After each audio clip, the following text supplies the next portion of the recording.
کہ سرمایہ داری نظام ایک ایسا نظام ہے جو کہ منافع کا نظام ہے،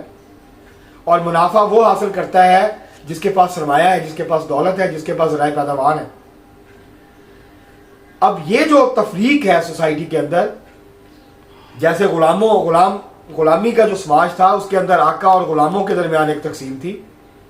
آقا عیاشی کرتے تھے، غلام کام کرتے تھے، لیکن جو غلاموں کی محنت کا نتیجہ آتا تھا وہ آقا اس کی بنیاد پہ ان کے پاس اپنی زندگی کی تمام آسائشیں ان کو جو ہے وہ میسر تھیں۔ اسی طرح جب جاگیرداری نظام آیا، جاگیردارانہ نظام آیا، تو اس میں جو جاگیردار تھے وہ زمینوں کے مالک تھے، اور اس بنیاد پہ جو اجناس پیدا ہوتی تھی، جو مزارع محنت کرتے تھے، جو کھیت مزدور محنت کرتے تھے، ان کی محنت کا جو بڑا حصہ تھا وہ جاگیرداروں کی جیبوں میں جاتا تھا، جاگیرداروں کی تجوریوں میں جاتا تھا۔ وہ خوشحال اور عیاشی کی زندگی گزارتے تھے، جبکہ مزارع جو ہیں وہ گندم کے دانے دانے کو ترستے تھے، وہ کپاس کے سے جو کپڑا بنتا تھا، جو دھاگا بنتا تھا، وہ اس کپڑے کی تار تار کو ترستے تھے۔ اس کے بعد سرمایہ داری نظام آیا، اور سرمایہ داری نے یہ دعویٰ کیا کہ ہم جو ہے وہ نام بادشاہت، ہم نے بادشاہت کا خاتمہ کر دیا ہے، ہم نے چرچ کو علیحدہ کر دیا ریاست سے، ہم ایک ایسی سوسائٹی بنائیں گے جہاں مساوات ہوگی، جہاں آزادی ہوگی۔ لیکن اس کے برعکس جو سوسائٹی سرمایہ داری نظام کی بنیاد پہ ہمارے سامنے آئی، اس کے باوجود کہ بہت زیادہ ترقی ہوئی، ذرائع پیداوار میں بہت زیادہ ترقی ہوئی، ٹیکنالوجی میں بہت ترقی ہوئی، جو پیداوار کی جدت تھی اس کے اندر بہت زیادہ تبدیلی آئی، اور سرمایہ داری نے کئی جو ہے اس کے اندر بڑی جو ہے تبدیلیاں جو ہے وہ کی، بڑے پیمانے پہ پیداوار جو ہے وہ کی۔ ٹیکنالوجی، تکنیک، جدت کے معاملے میں سرمایہ داری نے بلا شبہ بہت زیادہ جو ہے وہ ترقی کی، لیکن دوسری طرف جو سماجی ترقی تھی، جو اس ترقی میں محنت کشوں کا حصہ تھا، وہ ان کو نہیں ملا، جس کی وجہ سے ہم دیکھتے ہیں کہ آج دنیا میں جو امارت اور غربت کے درمیان تفریق ہے وہ بہت زیادہ بڑھ گئی ہے، کیونکہ جب پیداوار بڑھی، جب منافع بڑھے، تو اس تناسب سے محنت کشوں کی تنخواہیں نہیں بڑھی، جس کی وجہ سے اب ہم دیکھتے ہیں کہ بہت زیادہ تفریق جو ہے طبقاتی وہ بڑھ گئی ہے پوری دنیا میں، پاکستان میں بھی بڑھ گئی ہے، انڈیا میں بھی بڑھ گئی ہے، پوری دنیا میں بڑھ گئی ہے، وہ ترقی پذیر ممالک میں بھی بڑھ گئی ہے، وہ ترقی یافتہ ممالک میں بھی بڑھ گئی ہے۔ اب سرمایہ داروں نے گزشتہ کچھ 40-50 سالوں میں ایسی معاشی پالیسیاں نافذ کی ہیں، ایسی اس طرح کی سیاست کی ہے جس کے نتیجے میں، اور اس طرح کے خیالات اور فلسفہ اور نظریات جو ہے سوسائٹی کے اوپر مسلط کیے ہیں، جس کے نتیجے میں محنت کشوں کی تحریک کمزور ہوئی، محنت کشوں کی سیاست کمزور ہوئی، اور اس کمزوری کا فائدہ جو ہے وہ سرمایہ دار طبقے نے پوری طرح سے اٹھایا، اور اپنی دولت میں، اپنے منافعوں میں جو ہے وہ بے تحاشا اضافہ کیا، جبکہ محنت کشوں کی جو حالت ہے وہ خراب ہوئی۔ اب شروع میں نے بات کی تھی کہ یہ جو یوم مزدور ہے، یہ جو مزدوروں کا عالمی دن ہے، 1 مئی ہے، یہ منایا جاتا ہے امریکہ میں 1886 میں شکاگو کے شہر میں، جب تیز رفتار صنعتی ترقی ہو رہی تھی، صنعتیں لگ رہی تھی، تو وہاں پر مزدوروں کی حالت بہت خراب تھی۔ 14 سے 16 گھنٹے کام کرنا پڑتا تھا ان کو، ان کی جو تنخواہ یا معاوضہ ملتا تھا وہ بہت کم تھا۔ تحریکیں پہلے بھی چل رہی تھی، جدوجہد ہو رہی تھی، لیکن 1 مئی 1886 کو شکاگو کے مزدوروں نے، مختلف شعبوں کے مزدوروں نے، مختلف صنعتوں کے مزدوروں نے یہ فیصلہ کیا کہ وہ کام نہیں کریں گے، ہڑتال کریں گے، اور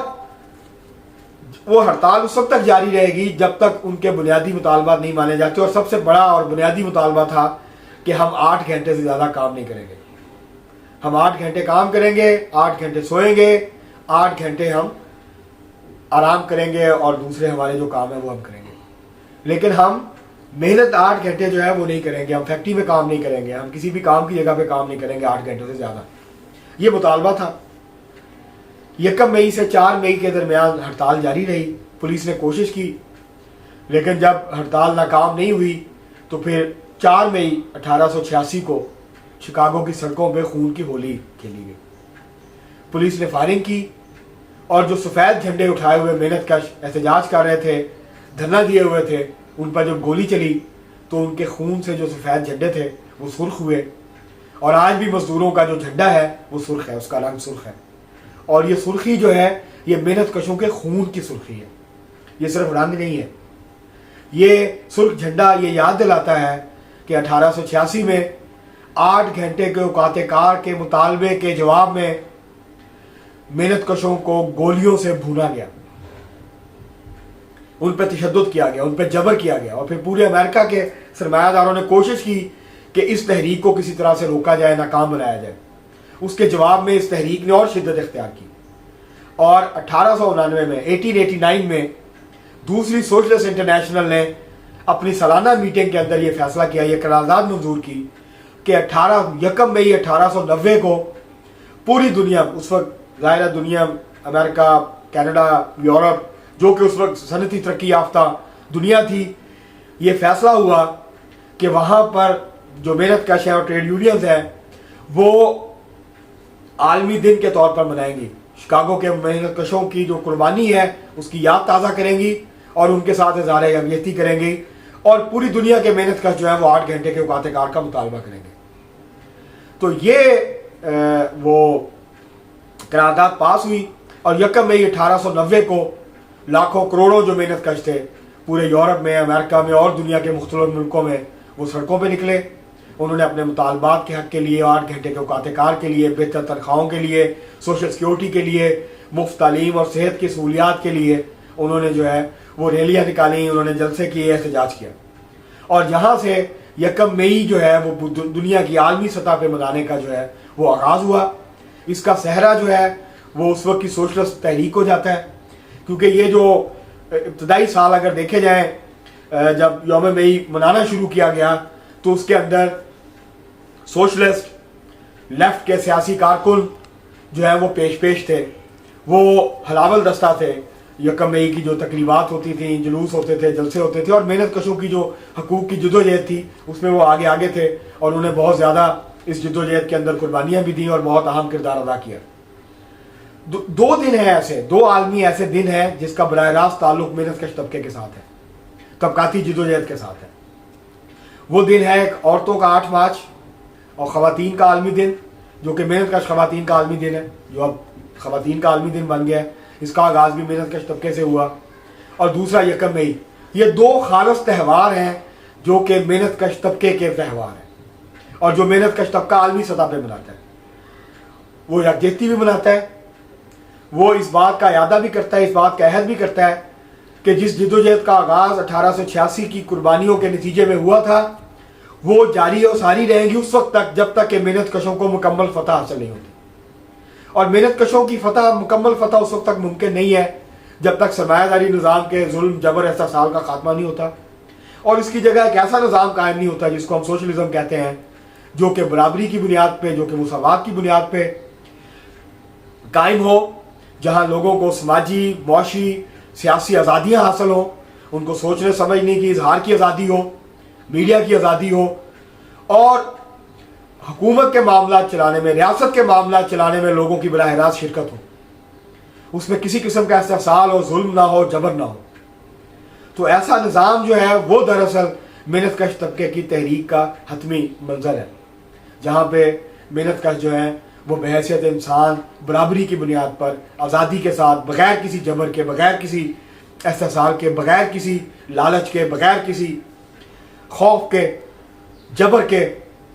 وہ اپنی زندگی گزار سکیں، اپنے فیصلے کر سکیں، اور اپنی زندگی کے فیصلے خود کر سکیں۔ تو یہ دراصل 1 مئی کا پیغام ہے کہ جب تک محنت کش متحد نہیں ہوں گے، طبقاتی جڑت، طبقاتی یکجہتی قائم نہیں کریں گے، اپنے اندر اتحاد قائم نہیں کریں گے، اور اس کے بعد جدوجہد نہیں کریں گے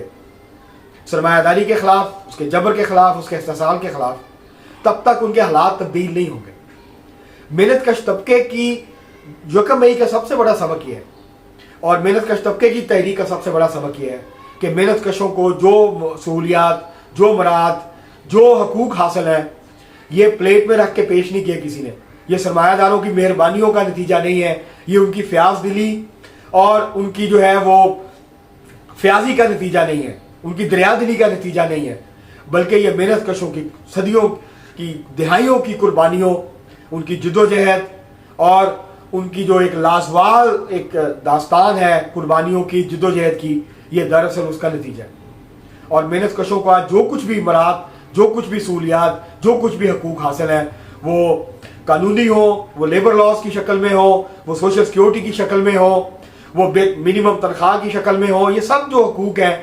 یہ دراصل محنت کشوں نے اپنی جدوجہد سے، اپنی جرأت سے، اپنی یکجہتی سے، اپنے بھائی چارے سے اور اپنی یکجہتی کے نتیجے میں جیتے۔ یہ جو کارل مارکس کا نعرہ تھا دنیا بھر کے محنت کشوں ہو جاؤ، 1 مئی کا دن جو ہے اس کا عملی اظہار ہے، جب ساری دنیا کے محنت کش اپنے اپنے حقوق کی بات کرتے ہیں اور پوری دنیا میں ایک ہی دن نکلتے ہیں، ایک ہی مقصد لے کے، ایک ہی واضح پیغام کے ساتھ کہ جو صورتحال ہمیں درپیش ہے، جو ہمارے مسائل ہیں، یہ صورتحال ہمیں قابل قبول نہیں ہے، ہم اس کو بدلنا چاہتے ہیں۔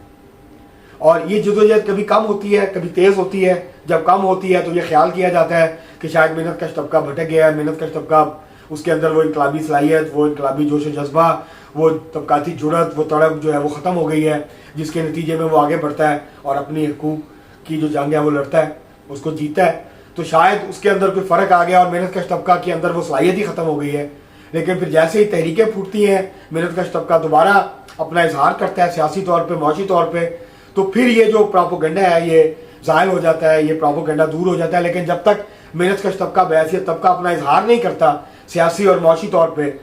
اس وقت تک یہ پراپوگنڈا بہت حد تک جو ہے وہ مؤثر ہوتا ہے، کارگر ہوتا ہے اور لوگوں کو متاثر کرتا ہے۔ ہاں، لوگ یہ سمجھنا شروع کر دیتے ہیں اور یہ بات ہونا شروع ہو جاتی ہے کہ دیکھیں مزدور تحریک بہت کمزور ہو گئی ہے، محنت کشوں کے اندر وہ صلاحیت نہیں رہی، ان کے اندر جو وہ انقلابی جذبہ تھا اس کی شاید کمی ہے، اور اب محنت کش اس قابل ہی نہیں رہے کیونکہ صنعتیں جو ہیں وہ بند ہو گئی ہیں، ان کی تعداد کم ہو گئی ہے، مزدور تحریک بہت کمزور ہو گئی ہے۔ یہ حقیقت بھی ہے، مزدور تحریک بہت کمزور ہو گئی ہے۔ مثلا پاکستان میں اب 1% سے بھی کم مزدور ہیں جو کہ کسی مزدور تحریک اور ٹریڈ یونینز کا حصہ ہیں، وہ اب آرگنائز نہیں ہے، بہت کم مزدور ہیں جو کہ آرگنائزڈ ہیں۔ سروسز سیکٹر جب سے بڑا ہے تو جو غیر منظم مزدور ہیں ان کی تعداد بہت بڑھ گئی ہے، وہ کروڑوں میں ہے۔ تو اس صورتحال میں کچھ حقائق ہیں جن کو ہمیں سمجھنا چاہیے، بہت سارے چیلنجز ہیں جن کا کہ اس وقت مزدور تحریک کو سامنا ہے، خاص طور پہ آرٹیفیشل انٹیلیجنس، روبوٹس اور جو آٹومائزیشن ہوئی ہے اس کے نتیجے میں مزدور تحریک کو بہت سارے چیلنجز کا سامنا ہے۔ بہت ساری پرانی نوکریاں، پرانے شعبے ختم ہو رہے ہیں اور نئے نوکریاں، نئے شعبے جو ہیں وہ جنم لے رہے ہیں۔ یہ ایک بڑا چیلنج ہے جس کا اس وقت سامنا ہے، اور اسی وجہ سے جو ٹریڈ یونینز ہیں پاکستان میں نہیں پوری دنیا میں، ان کی ممبرشپ بھی کم ہوئی ہے، ان کی طاقت کے اندر بھی کمی آئی ہے، اور سرمایہ داروں نے ایسی پالیسیاں جو ہیں وہ نافذ کی ہیں جس کے نتیجے میں ان کی کلیکٹیوائزیشن، ان کی کلیکٹیو بارگیننگ، ان کا جو اجتماعی سودا کاری کا ان کے حقوق ہیں، ان کے جو لیبر حقوق ہیں، ان کے اوپر بڑے حملے کیے گئے ہیں اور ان کو ارریلیونٹ کرنے کی جو ہے کوشش کی گئی ہے۔ لیبر قوانین موجود ہیں، ان پہ عمل درآمد نہیں ہو رہا۔ اس کے ساتھ ساتھ جو سیاسی طور پر جرأت تھی، سیاسی طور پر متحرک تھا محنت کش طبقہ، وہ سیاسی جرأت جو ہے، اس سیاسی تحرک جو ہے اس کے اندر بھی کمی آئی ہے، اس میں بھی کوئی شک نہیں۔ لیکن محنت کش طبقے کا سماجی تبدیلی لانے کے اندر جو راول دستے کا کردار ہے، اس کے اندر کوئی کمی یا کمزوری نہیں ہے، وہ موجود ہے آج بھی۔ لیکن یہ تب ہوگا جب محنت کش طبقہ اپنے اندر طبقے سے اپنے لیے طبقہ بنے گا، جب وہ اپنے حقوق کی لڑائی کو خود لڑے گا۔ کوئی مسیحا نہیں آئے گا آسمان سے جو کہ ان کے حقوق دلائے گا اور ان کے حالات کار بہتر کرنے کے لیے ان کی لڑائی لڑے گا۔ یہ لڑائی محنت کشوں کو خود لڑنی ہے، اور 1 مئی کا سب سے بڑا سبق، سب سے بڑا پیغام بھی یہ ہے کہ محنت کشوں کے حقوق، محنت کشوں کے مسائل، اس کے حل کے لیے جدوجہد جو ہے وہ محنت کش طبقے کو خود کرنی ہے۔ اس کے لیے محنت کشوں کو منظم ہونا ہے، اس کے لیے محنت کشوں کے وہ سارے دوست، سوشلسٹ، بائیں بازو کے لوگ، ترقی پسند جو کہ محنت کش طبقے کے ساتھ کھڑے ہوتے ہیں، ان کو بھی اپنا کردار ادا کرنا ہوگا۔ دانشوروں کو، بائیں بازو کے دانشور، عوامی دانشور جو کہ زیادہ باشعور ہوتے ہیں، ان کو محنت کشوں کے ساتھ، محنت کشوں کی تحریکوں کے ساتھ جڑ کے جو محنت کش طبقے کے مسائل ہیں ان کے حل کی جو جدوجہد ہے اس کو آگے بڑھانا ہوگا، اور محنت کش طبقے کو سیاست میں اپنا جو کردار ہے اس کو بڑھانے کی ضرورت ہے۔ محنت کش طبقے کے سیاسی کردار کے بغیر محض معاشی جدوجہد تک اپنے آپ کو اگر محنت کش طبقہ محدود رکھے گا تو وہ اپنے مسائل کو حل نہیں کر سکے گا۔ تو یہ 1 مئی کا پیغام ہے کہ ہمیں اپنے اندر طبقاتی جرأت پیدا کرنی ہے، طبقاتی یکجہتی پیدا کرنی ہے، اور ایک دوسرے کا دست و بازو بنتے ہوئے آگے بڑھنا ہے، اور اپنے حقوق کی جو جدوجہد ہے اس کو اجتماعی جو لڑائی ہے اس کو لے کے آگے بڑھنا ہے. اور سرمایہ دوسرا ہمیں یہ یاد رکھنا ہے کہ محنت کش طبقے کا جو فلسفہ ہے وہ سوشلزم ہے. اگر ہم نے سرمایہ داری کے خلاف نظریاتی اور سیاسی لڑائی لڑنی ہے تو اس کا اہم ترین جو نظریاتی ہتھیار ہے وہ سوشلزم ہے, اور اس کے لیے جو ہماری جدوجہد ہے اس کو آگے بڑھانے کی ضرورت ہے. یہی ایک مئی کا سب سے بڑا پیغام ہے. آج کے لیے اتنا ہی, بہت شکریہ.